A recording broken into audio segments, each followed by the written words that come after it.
हूसियों ने एक बार फिर इजराइल पर बड़ा हमला किया है। यह हमला इस बार समंदर में किया गया है, जहां एक माल बरदार जहाज को हूसियों ने निशाना बनाया है। बहरे अहमर, जो कभी सिर्फ एक अहम तिजारती रास्ता समझा जाता था, आज एक ऐसी गुजरगाह बन चुका है जहां ताकत, सियासत और मज़ाहमत की नई जंग लड़ी जा रही है। और इस बहरे अहमर पर यानी लाल समंदर पर अब हूसियों का पूरे तौर से कब्जा है।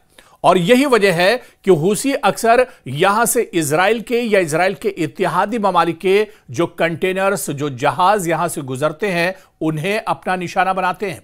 और बहरे अहमर के अंदर या लाल समंदर के अंदर हूसियों का जवाब अभी तक किसी के पास नहीं है।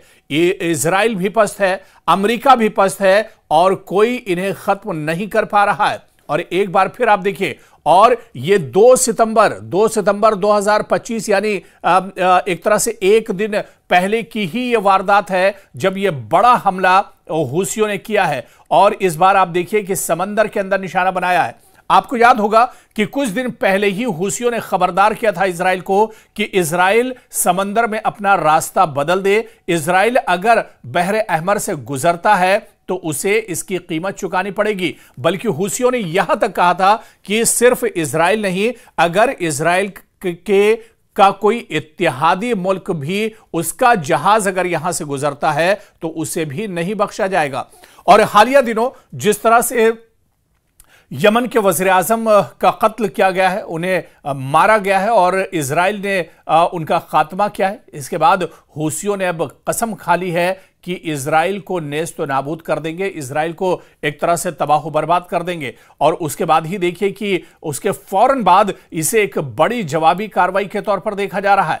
यमन के हूसी लड़ाके जो बरसों से अपने वतन में दाखिली और खारजी कुव्वतों से बरसरे पैकार हैं, अब बहरे अहमर के पानियों पर भी अपनी मौजूदगी का खौफनाक इजहार कर रहे हैं।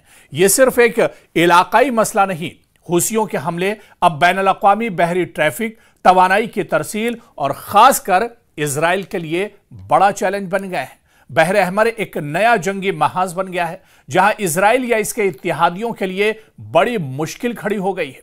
हूसी ग्रुप ने बाकायदा दावा किया है कि उन्होंने शुमाली बहरे अहमर में एक बहरी जहाज को 2 ड्रोन्स और एक मिसाइल के जरिए निशाना बनाया है, क्योंकि उनके बकौल वो जहाज इजराइल से मुंसलिक था, यानी इजराइल के लिए यह जहाज सामान लेकर जा रहा था। और इसी जहाज को 2 ड्रोन्स और एक मिसाइल के जरिए से समंदर के अंदर ही निशाना बनाया गया है।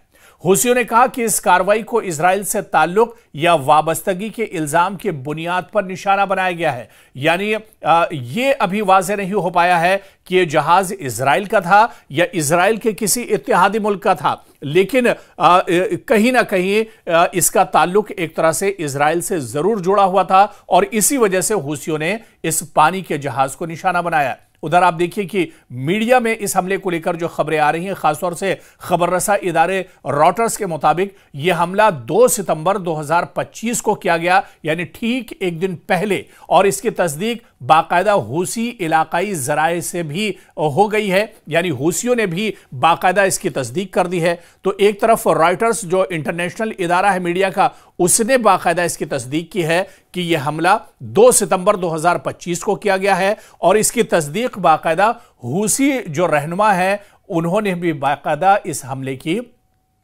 जो जानकारी है उसकी तस्दीक कर दी है। और वहीं पर एसोसिएटेड प्रेस ने रिपोर्ट किया है कि इस कार्रवाई के दौरान हमला एक तेल बरदार टैंकर पर किया गया। देखिए, यह जहाज दरअसल एक टैंकर था, ये तेल लेकर, पेट्रोल और डीजल लेकर दरअसल ये इजराइल की तरफ बढ़ रहा था। और इसी जहाज को हूसियों ने अपना निशाना बनाया है और इस पर कार्रवाई की है। 2 ड्रोन्स मारे हैं और इसके अलावा एक मिसाइल से भी हमला किया गया है, लेकिन इस टैंकर को बहुत ज्यादा नुकसान नहीं पहुंचा और वो एक तरह से महफूज रहा है। तो कुल मिलाकर आप देखिए कि इजराइल या इजराइल से जुड़ा हुआ कोई भी ममालिक का अगर कोई टैंकर, कोई कंटेनर या कोई जहाज पानी का बहरे अहमर से गुजरता है तो वो महफूज नहीं है। हालांकि लाख कोशिशें इसके लिए अमेरिका ने की हैं, लाख कोशिशें इसके लिए इजराइल कर रहा है। इजराइल ने समंदर के अंदर भी अपनी फौज अब एक तरह से बिठा दी है, लेकिन अभी तक समंदर के अंदर और लाल समंदर के अंदर हूसियों का तोड़ इजराइल और अमेरिका के पास नहीं है और इसी वजह से एक तरह से इजराइल पस्त हो रहा है, इजराइल को परेशानियों का सामना करना पड़ रहा है क्योंकि जो कंटेनर्स इजराइल के लिए सामान लेकर बहरे अहमर से गुजर रहे हैं, क्योंकि अब तो इजराइल की कोशिश ये रहती है कि इस रास्ते का इस्तेमाल ना किया जाए, लेकिन इस पूरे समंदर के अंदर इस पूरे इलाके का जो जोग्राफिया है और जो महल्ले वक़ू है, इसे आप देखिए कि इजराइल के लिए रेड सी से होकर गुजरना एक तरह से नागुज़ीर हो जाता है। रेड सी से होकर अगर इजराइल नहीं गुजरता है तो उसे बहुत लंबे रास्ते का फिर सफर तय करना पड़ता है, बहुत परेशानियां होती हैं और उसमें बहुत वक्त लगता है। और ऐसे में जो शॉर्ट रास्ता है वो बहरे अहमर है, लेकिन अब रेड सी पर और बहरे अहमर पर हूसियों का कब्जा है और हूसी अगर यह शक हो जाता है कि गुजरने वाला जो पानी का जहाज है, जो कंटेनर है, ये इजराइल का है या इजराइल के किसी इत्तेहादी मुल्क का है, तो उसे ये एक तरह से अपना निशाना बनाते हैं। और इससे पहले कई बार इस तरह के हमले हूसी कर चुके हैं, कई कंटेनर्स को, कई टैंकर्स को और कई पानी के जहाज जो इजराइल से मुतालिक थे उन्हें हूसियों ने समंदर में ही तबाह कर दिया है। और यह वाकया आप देखिए कि ऐसे वक्त में पेश आया है जब हूसियों ने हाल ही में अपने नाम नेहाद वजीर आजम समेत दीगर सीनियर हुक्काम को होने वाले इजरायली फजाई हमले के जवाब में अपनी कार्रवाई एक तरह से तेज कर दी है। जिस तरह से यमन के वज़ीर आज़म का कत्ल किया गया, उन्हें इजराइल ने शहीद किया और उसके बाद ही हूसियों ने कसम खाई थी कि अब इजराइल को काफ़ी परेशानियां उठानी पड़ेंगी और इजराइल को एक तरह से कैफरे किरदार तक पहुंचाया जाएगा। और उसके बाद से ही इस तरह की कार्रवाई शुरू हो गई है। अभी इस हमले को एक हफ्ता भी नहीं हुआ है और रेड सी के अंदर आप देखिए कि हूसी एक बार फिर से कहीं ना कहीं एक्टिव हो गए हैं और उन्होंने इजराइल से जुड़े हुए इस जहाज पर हमला किया है। सीनियर हूती रहनुमा के जनाजे आप देखिए कि दारुल हुकूमत सना में तदफीन हुई, जिनमें हजारों अफराद ने शिरकत की और उन्होंने इजराइल और अमेरिका के खिलाफ शदीद नारे भी इस मौके पर लगाए थे। हूसियों ने अपने रहनुमा की हलाकत के बाद इजराइल और अमेरिका के खिलाफ हमले तेज करने की कसम खाई है। और इससे पहले भी आप देखिए कि रेड सी के अंदर जो हूसी है या इसके अलावा अगर इजराइल पर हूसियों के हमले की बात करें तो कई ऐसे बड़े हमले हूसियों ने अंजाम दिए हैं जिससे इजराइल परेशान रहता है, जिससे बिन्यामिन नेतन्याहू कहीं ना कहीं परेशान रहते हैं। साल 2023 में 19 अक्टूबर को आप देखिए कि हूसियों ने यमन से इजराइल की जानिब चंद जमीन पर हमला किया और मिसाइल और ड्रोन दागे, जिन्हें अमरीकी जंगी बेड़े USS कार्ने ने एक तरह से रोक लिया था, वरना इजराइल में काफी ज्यादा नुकसान होता।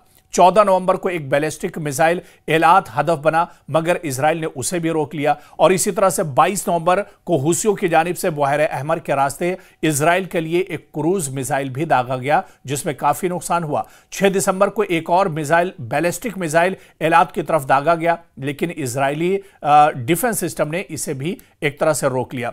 और इसी तरह से आप अगर पहले के बहुत दूर न जाए और सिर्फ 2025 की आप बात कीजिए तो 2025 में भी इस तरह के कई हमले हूसियों की तरफ से इजराइल पर किए जा चुके हैं जिसमें इजराइल को काफी ज्यादा नुकसान उठाना पड़ा है। 4 मई 2025 की अगर बात करें तो हूसियों ने एक बैलिस्टिक मिसाइल बिन गोरियन एयरपोर्ट पर तल अबीब के करीब फायर किया था। मिसाइल ने हुदूद के अंदर यह मिसाइल पहुंचा था।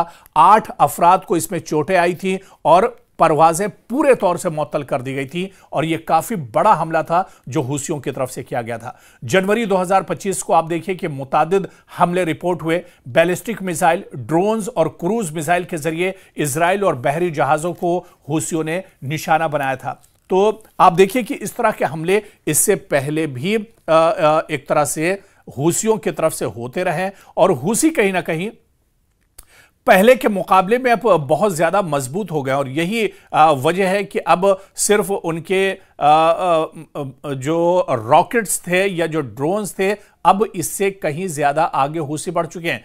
अब हूसियों के पास बैलिस्टिक मिसाइल भी हैं, लेटेस्ट ड्रोन भी हैं, क्रूज मिसाइल का इस्तेमाल भी करते हैं और यहां तक की जो खबर आई थी कि ये हाइपरसोनिक सिस्टम्स और जो मिसाइल हैं इसका इस्तेमाल भी करते हैं और बेशतर हमले इजराइल के अलग अलग जो इलाके हैं वहां पर ये हमले किए जाते हैं। बिन गुरियन एयरपोर्ट को तो कई बार हूसी अपना एक तरह से निशाना बना चुके हैं। तो हूसियों का मौकफ है कि उनकी ये कार्रवाइयां फिलिस्तीन और गजा की हिमायत में है और वो इजराइल के खिलाफ अपनी मज़ाहमत जारी रखेंगे जब तक कि गजा पर हमले खत्म नहीं होते। इसी दौरान इजराइल मुसलसल हवाबाजाना और समुद्री जवाबी कार्रवाइयां कर रहा है, चाहे वो हवा से हो या समंदर के जरिए हो। लेकिन इजराइल के इस कार्रवाई के बाद भी हूसी बाज नहीं आ रहे हैं और जिस तरह से यमन के वज़ीर आज़म का कत्ल किया गया है उसके बाद से हूसियों में और ज्यादा नाराजगी है। यानी आने वाले दिनों में मशरिक़ वुस्ता में इजराइल पर हूसियों के और भी बड़े हमले हो सकते हैं।